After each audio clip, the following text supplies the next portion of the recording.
The Galactic Senate chamber was a marvel of architecture, a structure so vast that entire fleets could have fit within its domed ceiling. Thousands of alien delegates filled the tiers of floating platforms, their voices an unceasing hum of competing dialects and artificial translation. The U.S. Secretary of State, Robert Langston, stepped onto the central floor, his polished shoes clicking against the iridescent metal. He was the first human to ever stand in this chamber, and the room's reaction to his arrival was clear: laughter. The sound was not uniform. Some species let out a guttural rumble, others chittered with their mandibles. A few merely flashed bioluminescent pulses in what was presumably amusement. Langston remained impassive. This was expected. Humanity had been granted this audience only after years of petitioning, and even then, it was largely seen as a courtesy, a joke to break the monotony of galactic politics. Earth, after all, was a minor world, a recent addition to the interstellar community, and worst of all, it practiced democracy, a system the Senate viewed as primitive, inefficient, and laughably chaotic. A deep, gravelly voice rose above the others. "Tell me, human, is it true that your leaders change every few cycles, determined by the whims of the uninformed?" The speaker, towering and thick-scaled, was Senator Zaltor of the Drakthar Empire, a warlord who had personally led planetary conquests. His golden battle harness gleamed under the Senate's artificial light. "I struggle to understand how a species can achieve anything when it replaces its leadership as frequently as a fleshling molts its skin." More laughter rippled through the chamber. Langston offered a tight smile. "It's true," he said, his voice carrying just enough volume to command attention without being aggressive. "Our leaders are elected by the people and they do change regularly. But perhaps you misunderstand the advantage of such a system." Zaltor leaned forward, his scaled brow ridges rising. "Enlighten us." Langston clasped his hands behind his back. "Rigid power structures grow stagnant. Empires ruled by single bloodlines or military strongmen become vulnerable. They rely on the strength of a few while we," he gestured subtly to himself, a single figure facing thousands, "are trained to adapt. Our leaders rise and fall, but our system endures, refining itself with each transition. It's not weakness. It's evolution." The laughter faded. Some delegates exchanged wary glances, considering the words more carefully. But Zaltor's smirk only widened. "A clever answer, but words do not command armies or shape economies. You come here as a representative of a world that holds no real power. Why should the Senate waste time entertaining your presence?" Langston took a measured breath. This was the moment he had prepared for. He had studied every race in the chamber, their political structures, their grudges, their weaknesses. He knew that power here did not reside in bold proclamations but in something more subtle. He stepped forward, just enough to show confidence but not aggression. "I understand your skepticism," he said. "Earth is not here to demand anything. We are here to contribute. The Senate has many factions, many voices vying for dominance, but what I see is inefficiency. Deals undone by distrust, alliances fractured by ego. Humanity has spent centuries refining the art of diplomacy, of negotiation, of seeing past personal interests to create solutions that benefit all. That is what we offer. A fresh perspective." A new voice, sharp and metallic, cut through the air. "And yet, your world has been at war more times than most care to count." The speaker was a member of the Vortani Consortium, a species of insectoid beings known for their rigid trade laws. "Your history is blood-soaked." Langston nodded. "It is, and we learned from it. War has taught us the cost of failure, the price of arrogance. That is why we value diplomacy, because we understand the alternative." There was no immediate response. The chamber had not grown silent, but there was a shift, a ripple of uncertainty. They had expected a human who would either grovel for recognition or lash out in defense of his species. Instead, they were met with calm calculation. Zaltor tilted his head, his expression unreadable. Then he chuckled, a deep, rolling sound. "Very well, Earthman. You wish to prove your worth? Then let us see if your diplomacy is anything more than empty words." The Senate has been unable to resolve a dispute between the Kvari Dominion and the Uldrex Syndicate for decades. They war over the Perseus trade corridor, neither willing to yield. If your kind is so adept at negotiation, then resolve it. Langston kept his expression neutral, but inside he knew this was the opening he needed. This wasn't just a test. It was an opportunity. He gave the slightest of bows. "It would be my honor." Zaltor grinned. He believed he had set the human up for failure. But Langston had played this game before. And he intended to win. The banquet hall aboard the Galactic Senate's orbital station was a marvel of excess. 100 species dined in gravity-controlled pockets of atmosphere, each section adjusted to suit the physiology of its occupants. Thick incense curled in the air where the reptilian Dractar feasted on raw meat. Bioluminescent fungi pulsed in rhythm with the low-humming vibrations of the Vortani Consortium's trade delegates. A deep crimson liquid, bitter and metallic, was poured generously into the chalices of the Uldrex diplomats, their elongated skulls nodding in approval at its vintage. Robert Langston moved through the room with calculated ease, a diplomat among warlords, merchants, and aristocrats who saw him as a novelty at best and a mistake at worst. He was keenly aware of the stares, the flickers of amusement in alien eyes. To them, he was a representative of a primitive species, a world of fleeting governments and fragile treaties. They expected him to be overwhelmed. He wasn't. A delegation of Kvari Dominion envoys stood near the far side of the chamber, their flowing silver robes reflecting the dim glow of the artificial chandeliers. Their leader, Minister Tolvan, was speaking in hushed tones to an Uldrex official, the conversation tense despite the pretense of civility. Langston didn't need an interpreter to understand the body language. Centuries of human politics had taught him that real negotiations didn't happen in the grand chambers of debate but in the quiet moments where power shifted with a whisper rather than a proclamation. He approached with deliberate steps, offering the slightest of bows. Minister Tolvan, I appreciate the opportunity to speak with you. The Kvari minister turned, his elongated features impassive. His species prided itself on its ability to manipulate through patience, through the slow erosion of an opponent's resolve.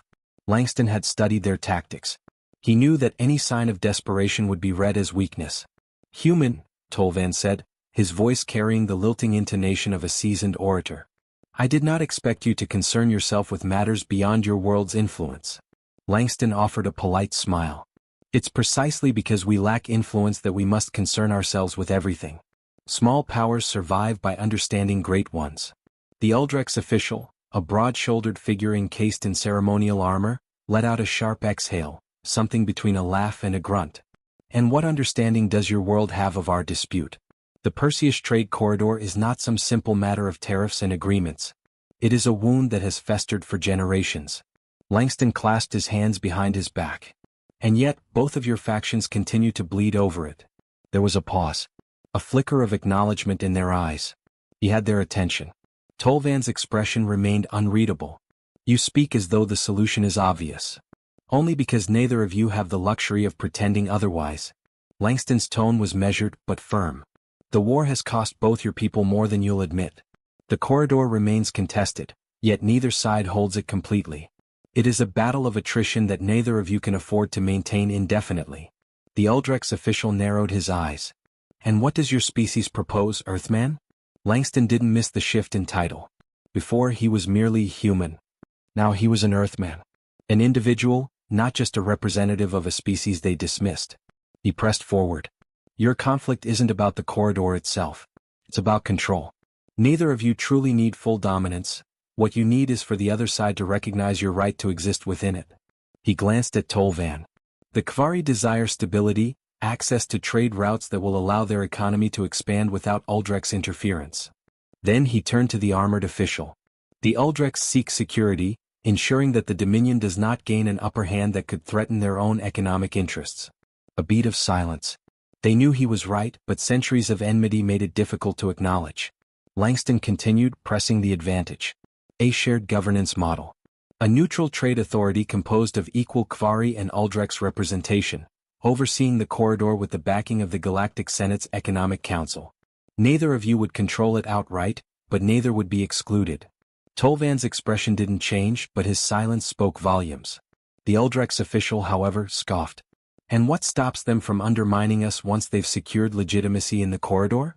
Langston allowed a slight shrug. The same thing that stops you from doing the same, mutually assured dependence. A structure that benefits both is one neither can afford to break. Stability breeds prosperity. The Kvari minister tapped his fingers together, thoughtful. And you believe the Senate would recognize such an agreement? Langston nodded. They'll have no choice. A peaceful resolution that benefits both factions is one the Senate cannot afford to dismiss without appearing obstructionist.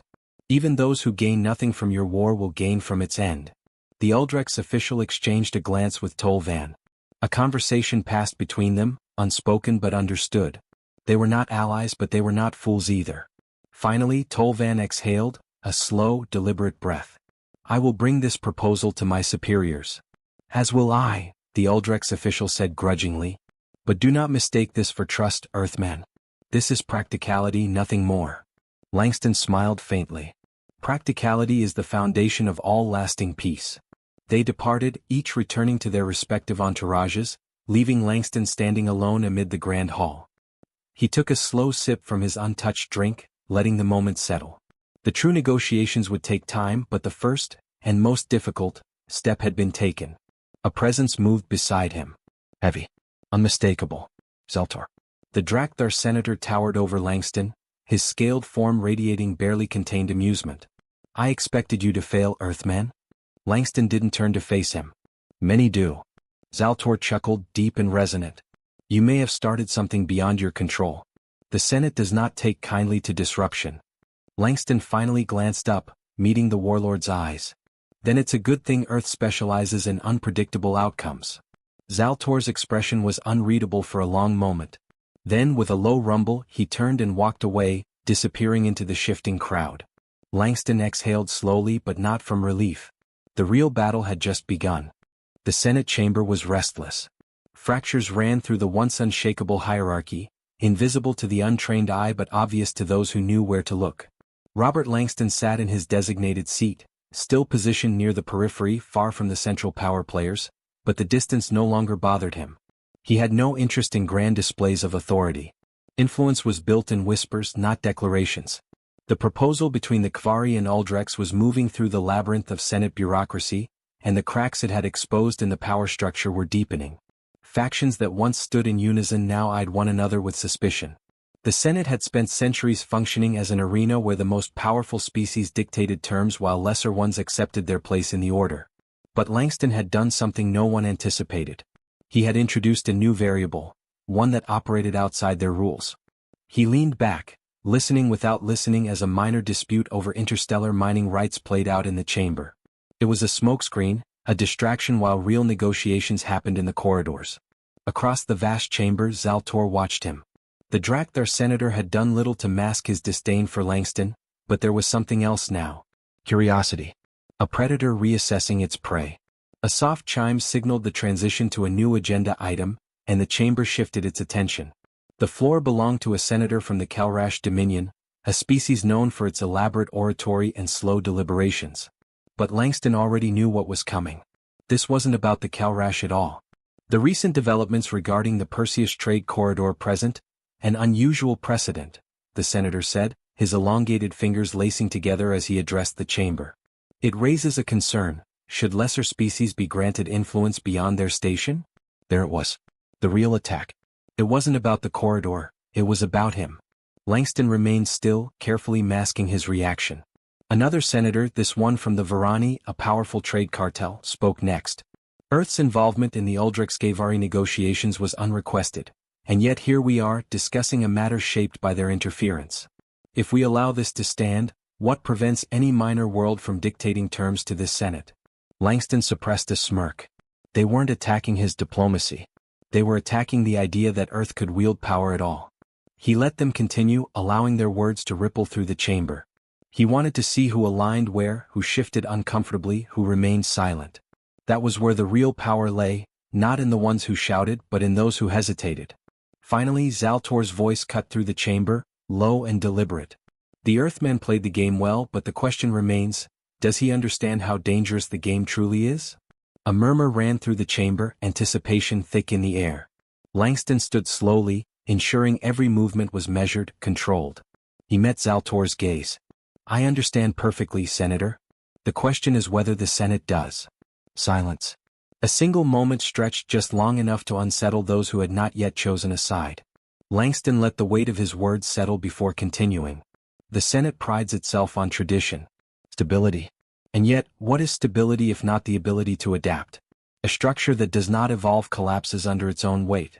You call my world a lesser power, but in the span of a single cycle, Earth has managed to do what this chamber failed to accomplish for decades, end a war that drained resources, lives, and credibility. He let his gaze sweep the room. If influence is determined by action rather than assumption, then Earth has earned its place. The chamber remained still for a heartbeat. Then the expected response. Outrage from the old guard, quiet interest from the ambitious, and most importantly, no immediate rejection from the neutrals. That was what mattered. The Kelrash senator recovered first, his expression carefully neutral. An eloquent defense. But influence is not simply granted. It must be proven over time.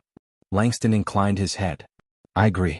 Which is why I propose an amendment to the existing trade negotiations. An independent oversight committee to ensure neutrality in the corridor. A body composed of representatives from multiple factions, selected through merit rather than status. He paused just long enough. Earth will take a seat on this committee. A ripple of reaction spread through the chamber. Some scoffed. Others leaned forward, intrigued. He had given them an out. They could deny Earth outright and risk looking like obstructionists, or they could grant a lesser concession, one that still acknowledged humanity's growing role. He had not demanded a place among the great powers. He had asked for something they could dismiss as insignificant, even though it was anything but. The murmurs grew. Debate flared. Langston knew the decision wouldn't be made immediately. That wasn't how the Senate operated. But he had shifted the battlefield once again, and that was enough. As the discussion continued, Zaltor watched him with an expression that bordered on amusement. The warlord had underestimated him once. He wouldn't do so again. Langston turned, exiting the chamber before the debate concluded. He didn't need to hear the rest. The pieces were already in motion. The corridors of the Galactic Senate's orbital station were quiet at this hour, save for the faint hum of energy fields and the distant murmurs of political undercurrents shifting in real time. Robert Langston walked with purpose, his steps steady, measured. The chamber behind him still rang with the echoes of debate, but he had no interest in watching the final sparks of resistance smolder into irrelevance. The battle had already been won. Zaltor was waiting. The Drakthar warlord leaned against the metallic archway of a private hall, arms crossed over his scaled chest. His golden battle harness reflected the dim station lights, and his eyes gleamed with something that could have been amusement, or warning. You played your hand well, Zaltor rumbled as Langston approached. Better than I expected. Langston stopped a few paces away. Expectations are a weakness. People act accordingly when they think they know your limits. A slow, reptilian grin spread across Zaltor's face. And yet, here you stand having forced the Senate to acknowledge your kind. Even now, they argue over how to contain what they failed to prevent. He let the words settle before pushing off the archway. But you understand, of course, that this does not mean you've won. Langston studied him, looking past the sheer physical dominance of the warlord to the mind that had kept him at the height of Senate politics for decades. Zaltor wasn't just a brute. He was a strategist. And the fact that he hadn't moved against Langston outright meant only one thing. You're not going to stop me, Langston said, calm, assured. Because you know it's already too late. Zaltor let out a deep chuckle, though there was little humor in it. Perhaps. But I have been part of this Senate long enough to know that power is not held by those who win arguments. His golden eyes gleamed in the low light. It is held by those who can survive the consequences of winning. Langston said nothing. He didn't need to. They both knew that whatever came next, the game had irrevocably changed. A sharp chime echoed through the corridor. The final vote had been cast. Langston turned without another word, stepping back into the chamber as the decision was announced. The Senate, after endless deliberation, had agreed Earth would take its place on the newly formed Oversight Committee for the Perseus Trade Corridor. It was a carefully worded concession, meant to appear insignificant. But Langston knew better. He had ensured that the committee's charter granted influence that could not be easily revoked, that Earth's position, while small, was permanent. It was not a throne, but it was a foothold. And footholds were all that humanity had ever needed. The chamber reacted predictably. Some senators scoffed, dismissing the decision as a minor affair. Others whispered to their aides, already calculating the long-term effects. A few, the ones who understood what had just happened, remained silent, their expressions unreadable. Tolvan of the Kvari met Langston's gaze across the chamber and gave a slow, deliberate nod. The Uldrek's envoy merely inclined his head. They understood. The war was over. Trade would resume. And whether they admitted it or not, they owed that reality to an Earthman. Langston turned his attention to Zaltor, who had reclaimed his seat among the dominant factions.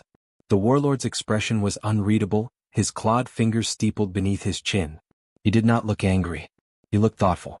Langston knew what that meant. This was not their last encounter. The session adjourned. Delegates filtered out, some eager to return to their own affairs, others lingering in quiet conversations. Langston took his time watching, observing.